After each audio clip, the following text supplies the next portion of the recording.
Here's something that will make you question everything you thought you knew about smartphone design. Google just delivered a masterclass in user-friendly engineering that exposes how badly other manufacturers have been treating their customers.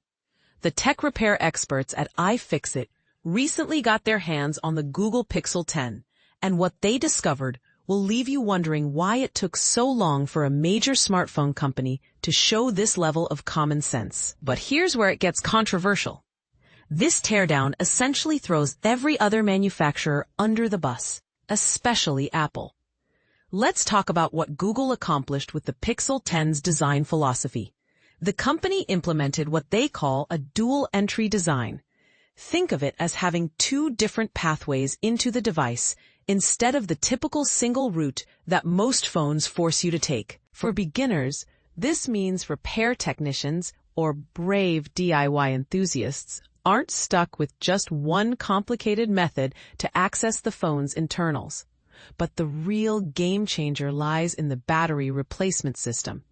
Google introduced something called a pull jacket mechanism that transforms what used to be a nightmare repair job into something surprisingly straightforward. Picture this. Instead of spending hours carefully prying apart screen assemblies and battling industrial-strength adhesives that seem designed to destroy your fingertips, you simply pull a small green tab.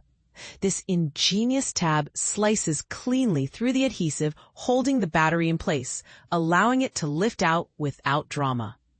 Why does this matter so much? Well, batteries are statistically the most likely component to fail in any smartphone.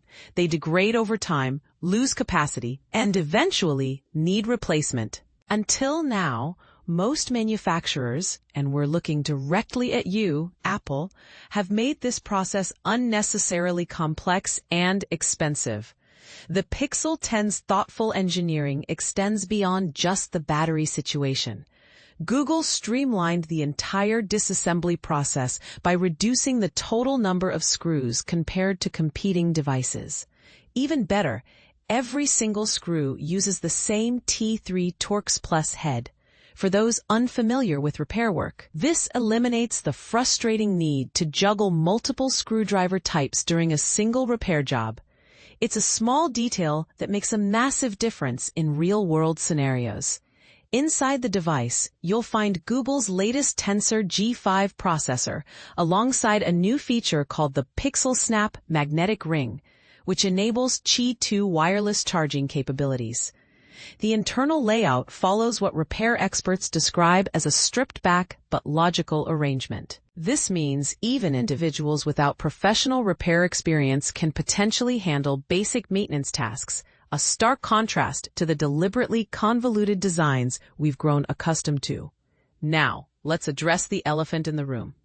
Google's approach here represents a fundamental shift in how smartphone manufacturers view their relationship with consumers.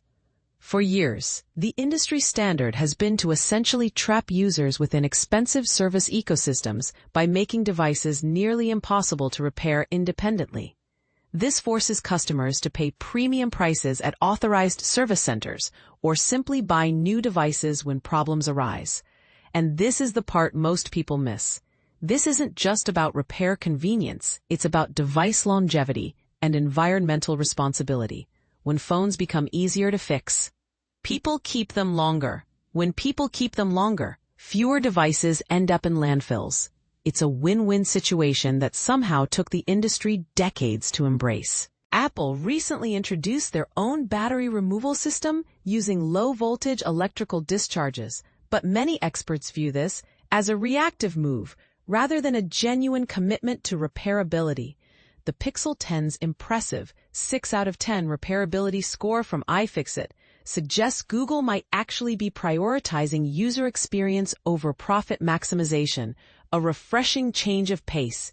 Of course, the Pixel 10 isn't perfect. Components like the camera modules and USB-C ports still present challenges for repair technicians, and the device doesn't achieve full modularity.